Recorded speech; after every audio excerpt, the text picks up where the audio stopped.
Episode number 45. Michelle C. Light is my guest. A cosplayer, an improviser, an actress, an all around great person. What are we waiting for? Let's get this show on the road. These are the performers that I know. These are the performers that I know. These are the performers that I know. These are the performers that I know.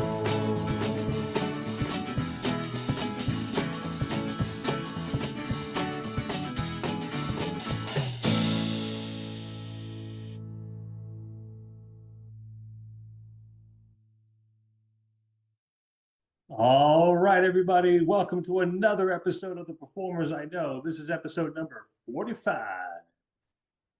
45. I just like saying 45. Kind of like SpongeBob.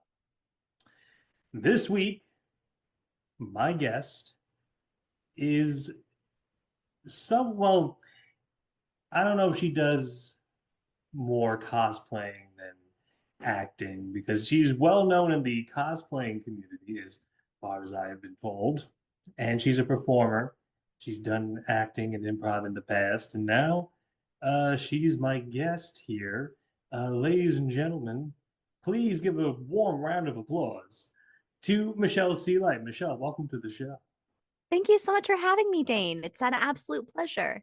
Well, it's my pleasure to have you here. Well, now, once upon a time, actually, I'll be honest with you. I don't even remember how I met Michelle.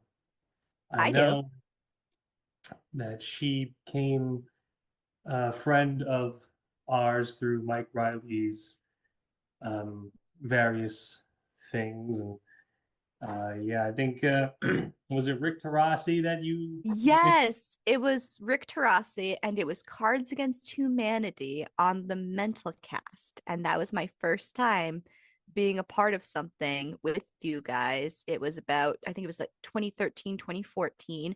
I was a freshman in college in my dorm room on like the worst laptop in the universe. it was a baked potato with two wires. It was madness, pure madness. It was such a bad laptop that Riot Games sent me an email saying you should just buy a better laptop. You know, it's bad when they're like, you should probably stop using a crappy thing and use a not crappy thing. I was getting threatened to get banned off of League of Legends because my laptop was so bad it would overheat. Well, I guess that's as good as good as reason as any to get yourself a new laptop. And I did. It was a wonderful Christmas present. And I did. And I did. So, Michelle, the first question I have for you, as I ask all of my guests, and I suppose I should tweak this question a little bit. What got you into the cosplaying scene? And also, in a way, I guess the performing arts uh, lifestyle.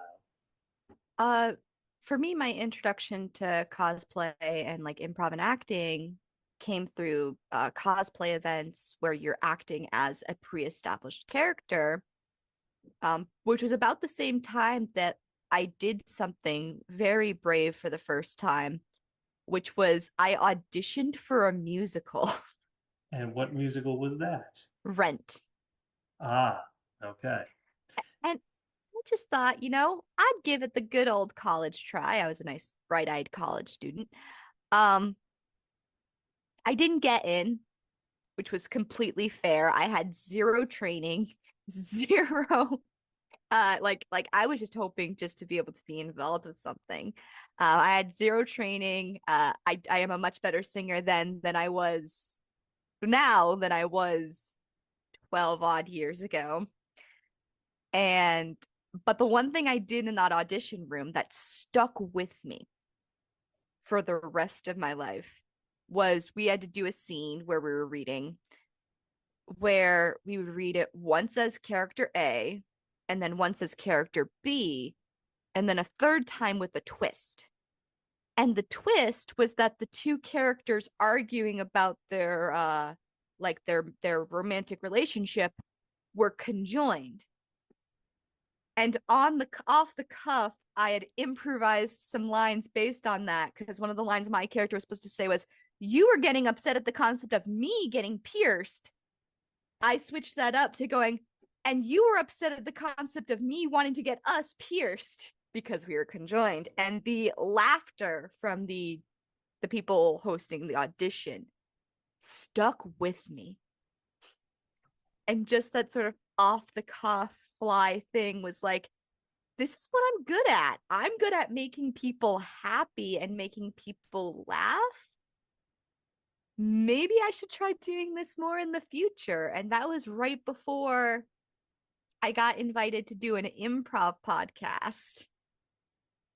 And that sort of gave me the inspiration to go forward with that.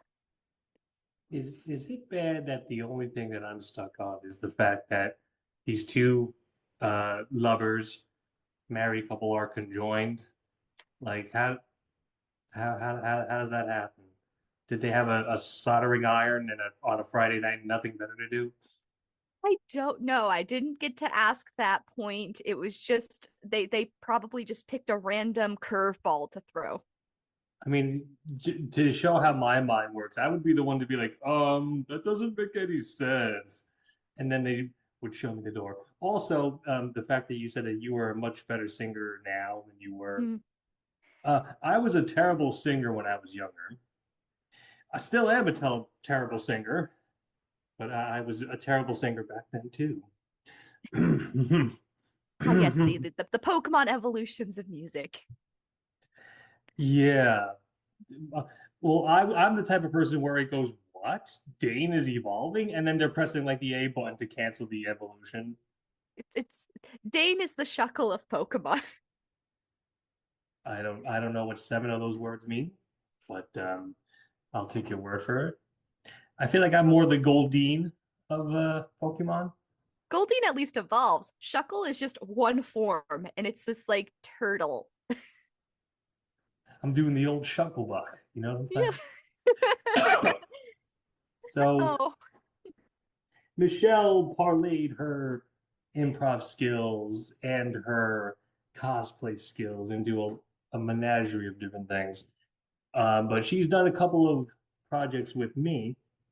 mhm. The first, one of the first things that she did was we did a special birthday reading of the show Grease for Alessandra Gluff, I where love you, Michelle, girl.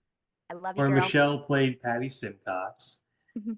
And certain people decided to ruin the reading by being a jackass. He I knows who he is.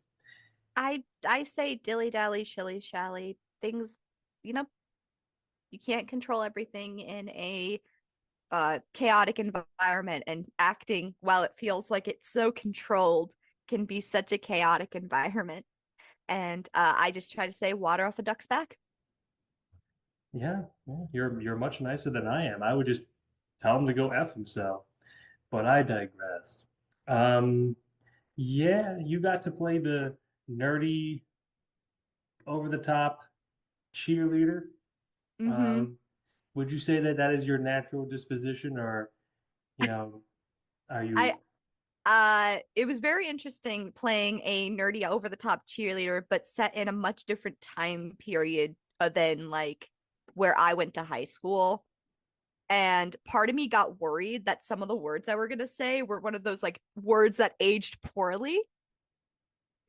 okay? Because there are some words that you realize, oh God, that word does not mean what I think it means in the 21st century. Well, it's funny because I was watching a an old Donald Duck cartoon not too long ago, and it was this ranger character, same guy who voiced Smee and all that great stuff. I think his name is Bill Thompson. Very, very good voice actor, and he's telling everybody all the rules about work, about being in the park, and don't do this, don't do that. And then he points to a sign that says, "Don't molest the bears." And I had to tell myself, like, oh, right, that meant annoy or badger back then. Mm-hmm. But in 2025, it's a whole new context. Hey, they were ahead of their time. They chose the bear. It's, you know, most people don't honestly understand the concept of it, but we're not going to get into that right now. Yes. So the other project that Michelle did with me was an actual show of mine for her Scene Showcase 12 recently, and it was called Happy Birthday, Bobby Joe. Oh, And I Michelle, loved that. I loved that so much because it gave me Twilight Zone, Eldritch horror, uh, just that general feeling throughout the entire script of you know what is causing the unease, but there is nothing you can do about it. And I love that type of dread. I love that type of dread that is uh the dreadful. fear, yeah, the fear of the dark is not that you're alone in the dark. The fear of the dark is knowing that you're not alone in the dark. And Bobby Joe is that thing that you need to fear.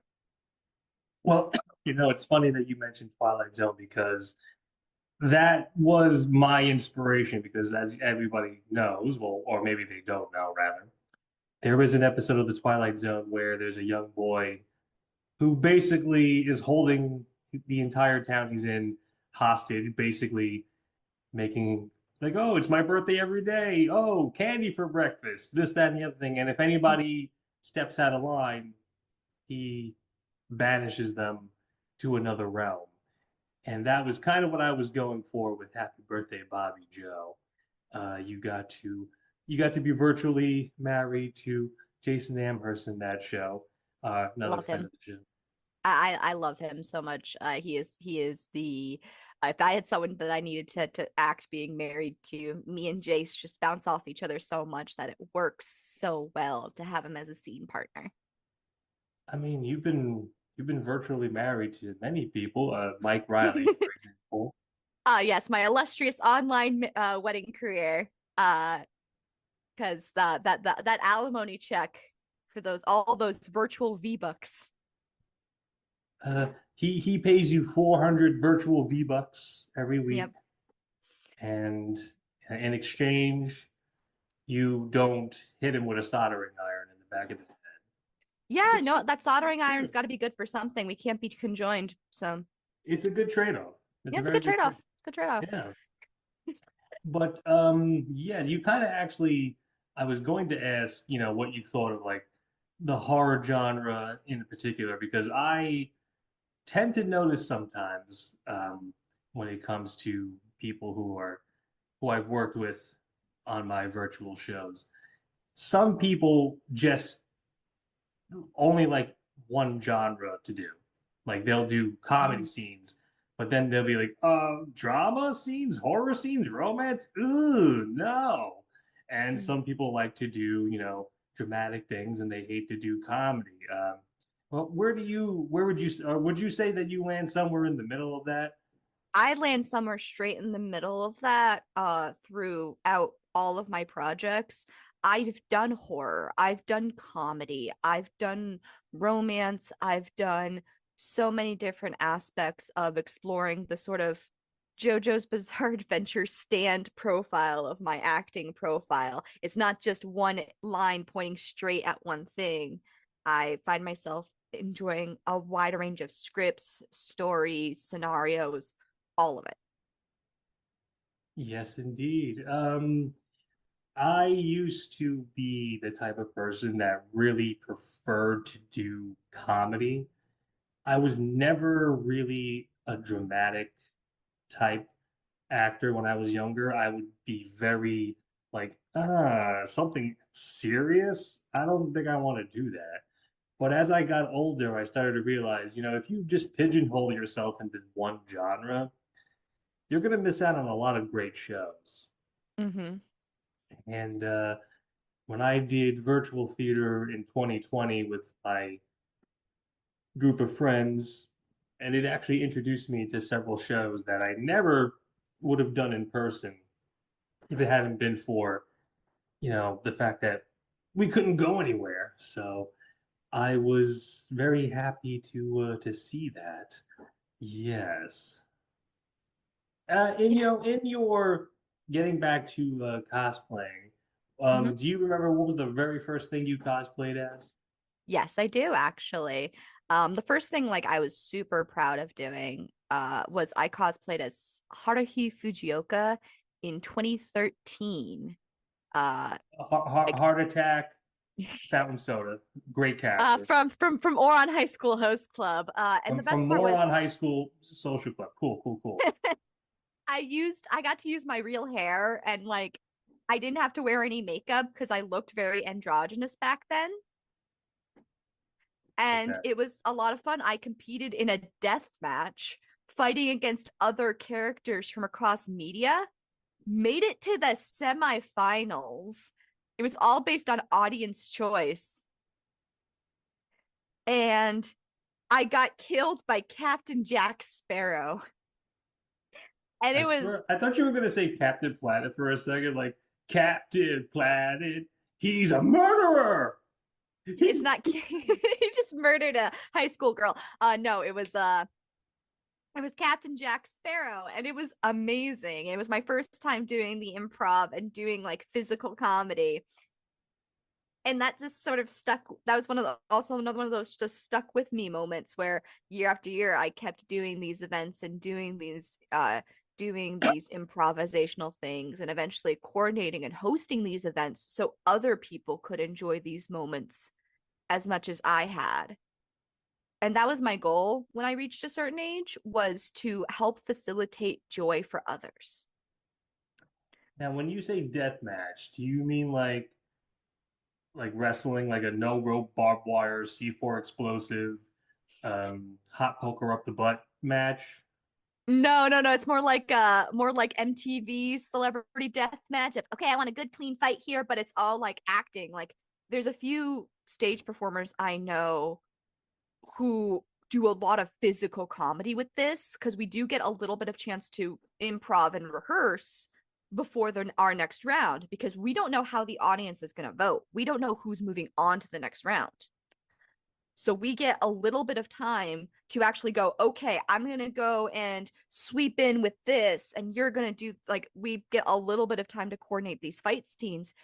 There's a few people I know who are absolutely amazing at the physical comedy aspect to where they're doing flips, full on like stage fight martial arts training, and are taking that and bringing the cosplay and combining these elements of things that they're passionate about to really do an outstanding stage performance.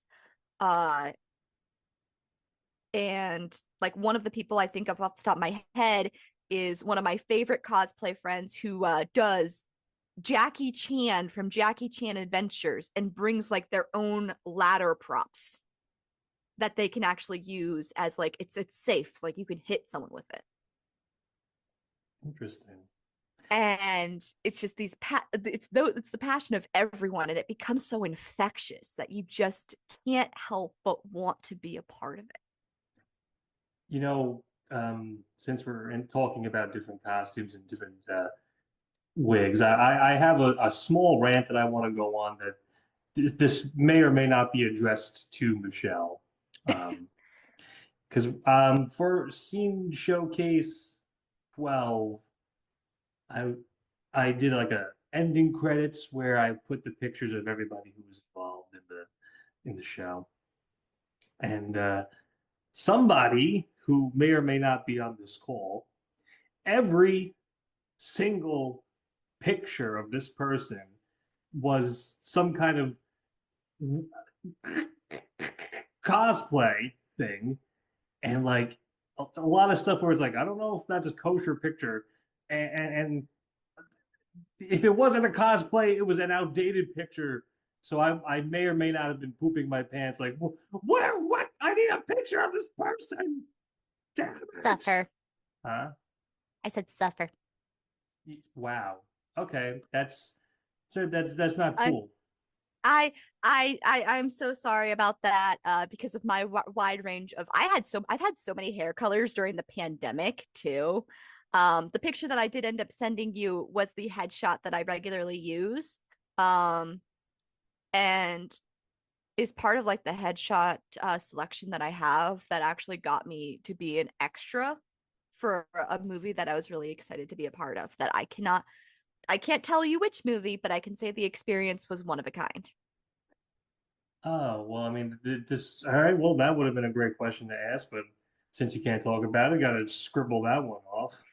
Sorry, I don't want to violate NDAs. I do not want certain companies to come after me. All right. You know what? I'm just gonna say it's Shrek 12. Okay. Yes, I She play the swamp. she she she plays Fiona number 26, and I would Hmm. gonna say it's a great experience. Hmm. Um, Thank you, Cameron Diaz, for originating the role. I really appreciate getting the chance to play Fiona number 26. yeah, yeah, I mean, the fact that you hit Cameron Diaz with a chair and like you Hmm. pushed her down the stairs, like, oh no, Cameron, oh, I guess somebody else has to play Fiona now. Oh Yeah, no. I Tanya'd her. We should probably I should probably just say that this is a joke because I really don't want Cameron Diaz's lawyers to be like, we're gonna sue you because like If, that's kind of fucked up to say. or Cameron Diaz, if you're hearing this, just send me your autograph. You're a really amazing actress. I love you. Yeah, that's yeah, it's Yeah. true. She is a very great actress. Mhm. Um, I loved her, and she's just really good at that portraying like that comedy, but not just like the physical comedy, but vocal comedy. that's true. Hmm. But speaking of comedy, we're gonna jump back into more laughs and more wackiness.